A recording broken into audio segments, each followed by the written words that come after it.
जिस रात अय्यर अंकल और पोपट अंकल पे भूत ने हमला किया, उसके बाद हम घर जाकर सो गए। फिर मुझे प्यास लगी तो मैं पानी पीने किचन में गया। तभी मैंने देखा कि वही भूतनी स्केलेटन लेके जा रही थी।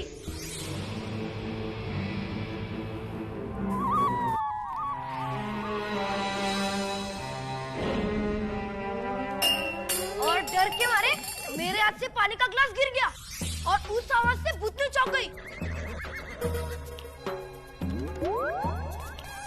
और वो डर के मारे तैयब अंकल के विंग में घुस गई। और तभी मैंने देखा कि भूतनी ने साड़ी के अंदर जीन्स पहनी थी।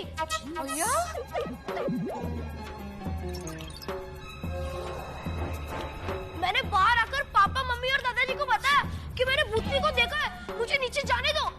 लेकिन कोई मुझे नीचे जाने नहीं दे रहा था। नीचे। अरे हाँ भाई, कहीं जाने की जरूरत है, चुपचाप सो जा, इधर चल। अरे पर बेटा तभी मालूम नहीं था ना कि भाई ये भूतनी नहीं, बाकी जीन्स वाली कोई लड़की है। हाँ।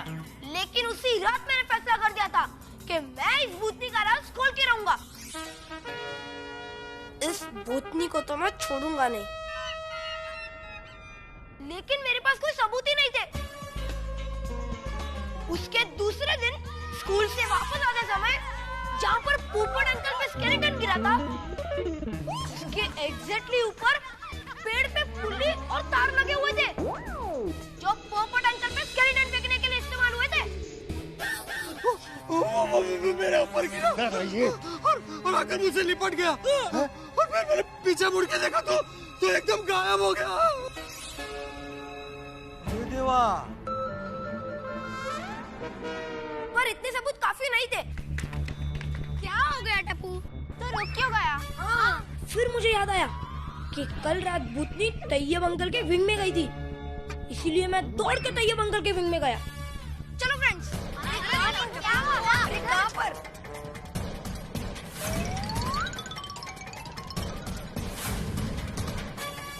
पर वहाँ पर ताला लगा हुआ था।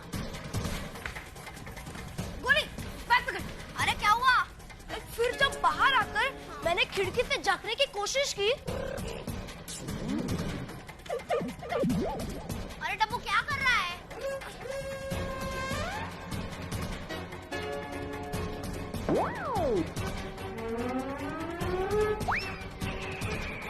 तो वहाँ पर मुझे बहुत सारे जले हुए सिगरेट के टुकड़े मिले। अरे अब तो बोल क्या हुआ? फ्रेंड्स, बात ये कि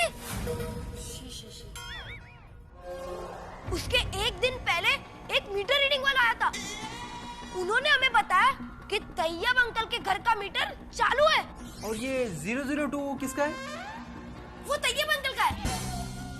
लेकिन अंकल वहाँ पर तो कोई नहीं रहता। लेकिन मीटर तो चालू बता रहा है।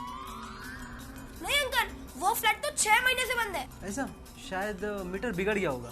पर मुझे डाउट था, इसीलिए मैंने एक इलेक्ट्रिशियन अंकल को बुलाया। मैंने वो अंकल से पूछा कि ये मीटर चालू है कि बिगड़ा हुआ है। पर उन्होंने कहा नहीं, मीटर बिगड़ा नहीं है, चालू है। अच्छा। और तब मेरा शक यकीन में बदल गया। फिर हम रीटा दीदी के पास गए और हमने पूरी कहानी उन्हें बताई।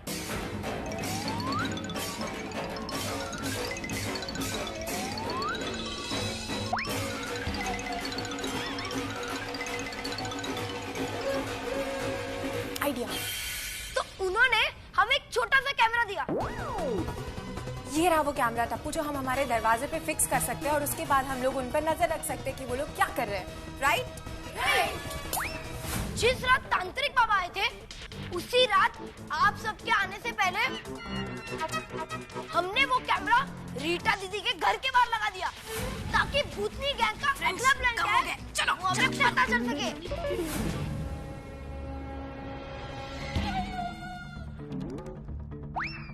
और उस रात हम सब भूतनी के डर से यहाँ आ गए थे।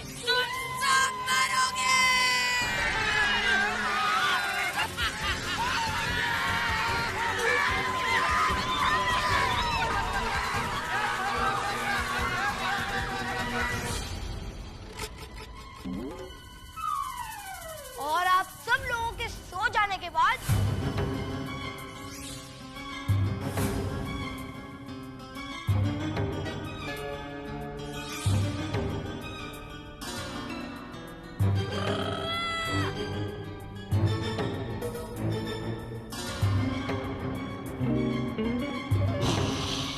पीछे के दरवाजे से रीटा दीदी के घर गए। रीटा दीदी टीवी ऑन करो। हाँ।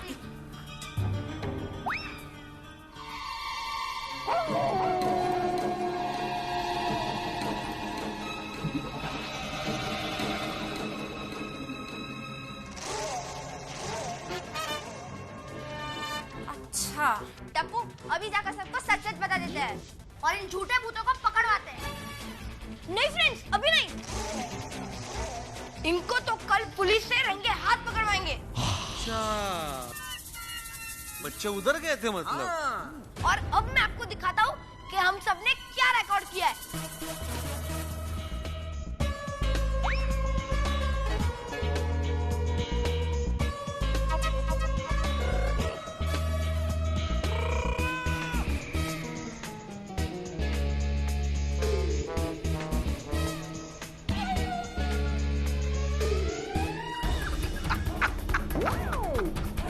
कमाल हो गया, सब डर के भाग गए। हाँ बॉस, सारे के सारे डर कर क्लब हाउस भाग गए।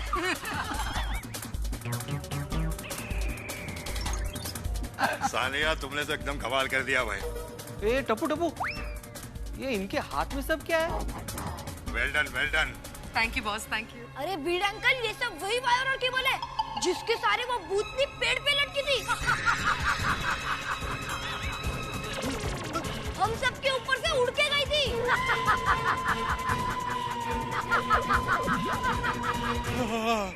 लेकिन आत्माराम, ये तार और केबल हमको क्यों नहीं दिखाई दिए?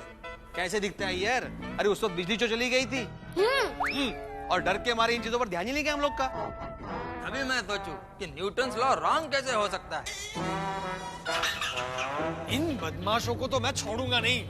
इनके खिलाफ तूफान एक्सप्रेस में ऐसा आर्टिकल लिखूंगा ना कि इनको अपनी नानी याद आ जाएगी। देखो, कल भी हमें इन लोगों को इस तरह डराना है ताकि हम हमारी नशीली दवा बाहर जाके सप्लाई कर सके। निर्लज्ज मानस है। कल इन्हें कैसे डराते हैं उसका प्लान करते हैं। अंदर आ जाओ। आ जाओ, आ जाओ।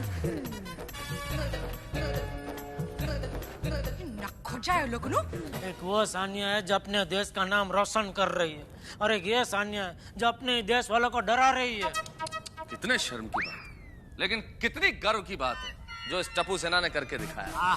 बच्चों, तुमने जो किया है वो समझदारी और बहादुरी की एक अनूठी मिसाल है। क्या बात है।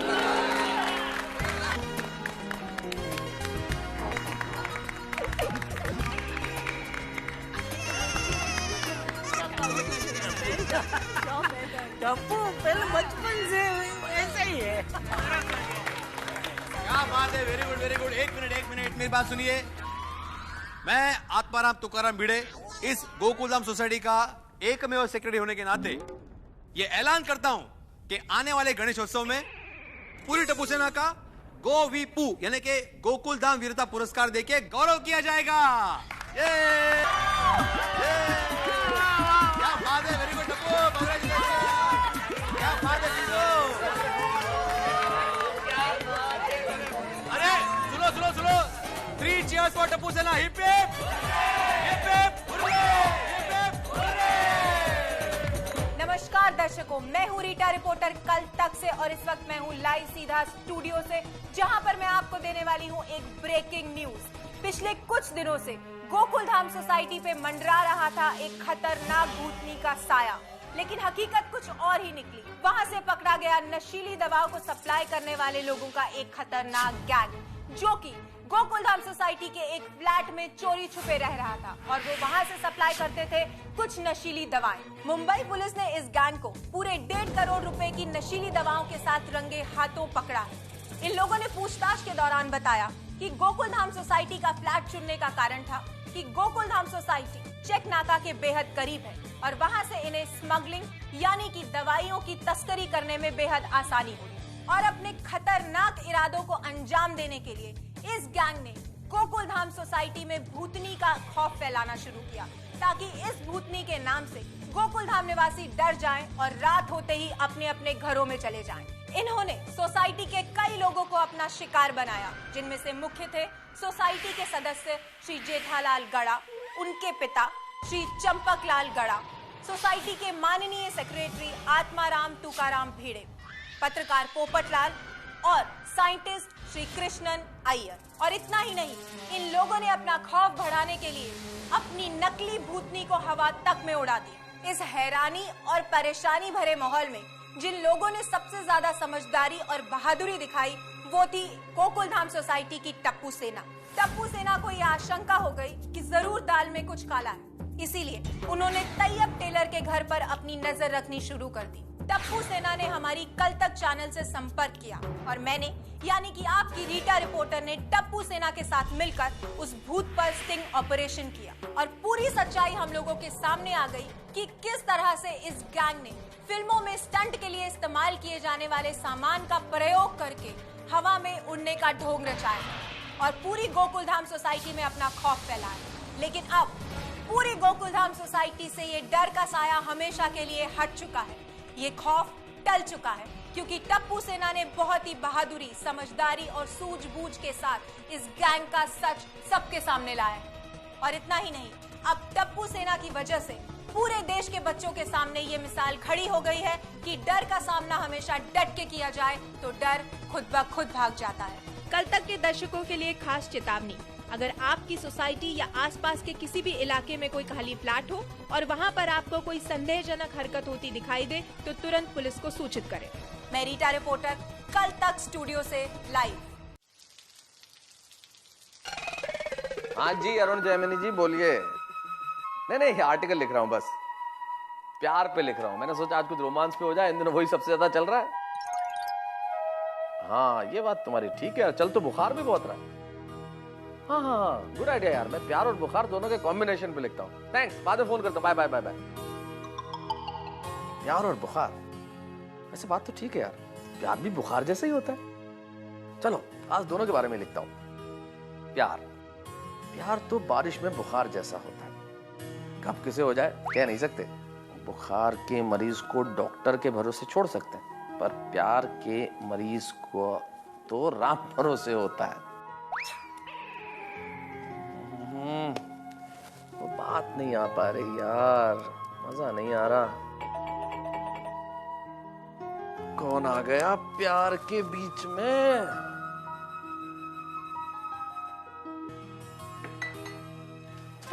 अंजलि तुम तो भीग गई। अरे बाबा बाहर बारिश है।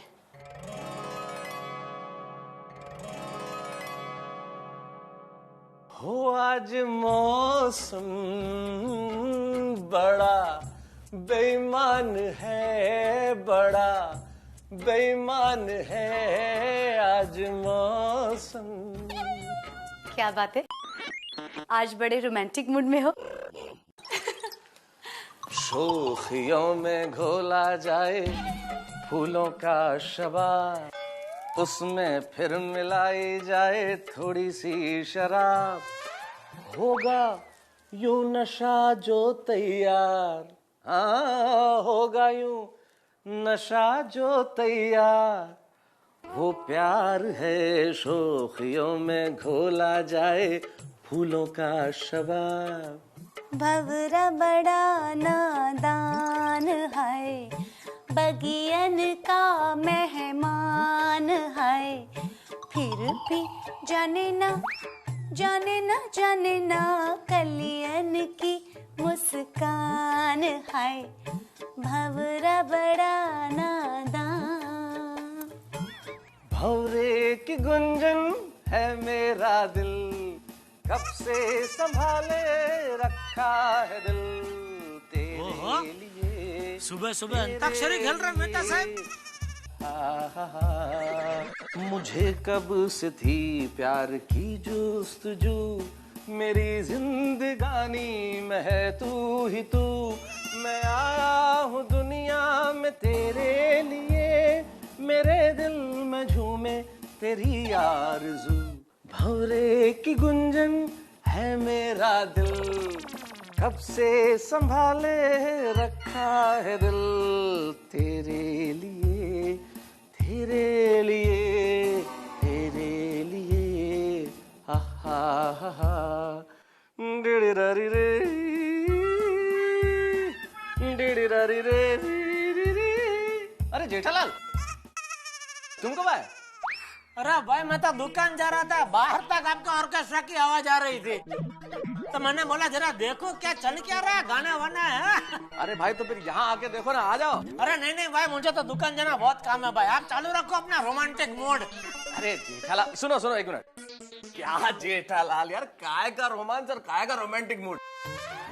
असल में आर्टिकल लिख रहा था, और आर्टिकल लिख रहा था मोहब्बत पे, रोमांस पे, और वो फील नहीं आ रहा था यार। मैंने कहा मूड बनाने के लिए क्या किया जाए, तो मैंने कहा इससे बढ़िया कोई तरीका नहीं हो सकता, कुछ रोमांस के गाने गाया जाए तो मूड अपने आप बन जाएगा।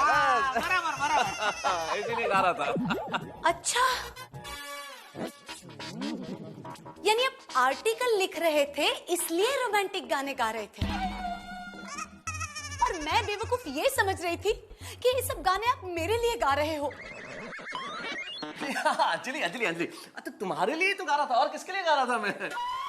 अंजलि समझने की कोशिश तो करो। बस तारक, अब मैं सब समझ चुकी हूँ। मुझे तो चूहिया बना दिया है, चूहिया। चूहिया? चूहिया? हाँ जेठा भाई, चूहिया। आपको पता है, कभी भी किसी भी विषय पर कुछ भी लिखना हो तो सारी चीजों के एक्सपेरिमेंट अंजलि मेहता पे किए जाते हैं। हुई ना चूहिया? अंजलि ऐसा नहीं, try to understand. Please Tarak, I don't want to understand anything. See Anjali सुनो, अंजलि, चूहिया, अंजलि अंजलि अंजलि। मैं तो साहब अपना भाभी को चूहिया बनाए, ये तो बहुत गलत करते हो आप। जेठालाल, ये जो कुछ हुआ है ना, ये सब तुम्हारी वजह से हुआ है। मैंने क्या किया? अरे जो कुछ किया तुम्ही ने किया है जेठालाल। अरे मैं तो अच्छा भला रोमांटिक गाने गा रहा था, उसी वक्त आ गए, और चलो आ गए तो पूछने की क्या जरूरत थी कि मेहता साहब आज बड़े रोमांटिक मूड में क्यों हो? पूछ लिया ना तुमने गलत सवाल, और गलत सवाल में मैं झोंक झोंक में सही जवाब दे गया। ना तो तुम सवाल पूछते, ना मैं जवाब देता, और ना ये चूहिया बीच में। मेरा मतलब ये बात होती। सॉरी। एक काम करो, भाभी जी को मनाने के लिए मोमबत्ती। मोमबत्ती क्या मतलब? अरे भाई वो फिल्मों में नहीं दिखाते, वो प्रेमी का रूठ जाती है तो प्रेमी वो लेकर जाते हैं ना उधर, वो खाना खाने के लिए जब मोमबत्ती जलती है आज, कैंडल लाइट डिनर। हाँ वो फटाफट बन जाएंगे। It's a good idea. हाँ थैंक यू। अच्छा मेरे थैंक यू। अंजलि, मैं क्या कर रहा था कि बहुत दिनों से हम किसी कैंडल लाइट डिनर पे नहीं गए, तो क्यों ना हमारे उसी रेस्टोरेंट में चलें, फिर से एक बार पुरानी यादें ताजा करें, वही कैंडल लाइट डिनर फिर से करें। अंजलि भाभी ऐसा करके ना मत बोलो, ऐसा करके हाँ बोलो। हंसे हंसे हंसे हंसे मतलब हाँ हाँ। आप जाइए, आप जाइए दोनों, आ जाइए। Thank you mister Tarak Mehta. Thank you Anjali भाभी। हाँ जी, मैं यूँ कहिए, आपके लिए कुरियर है।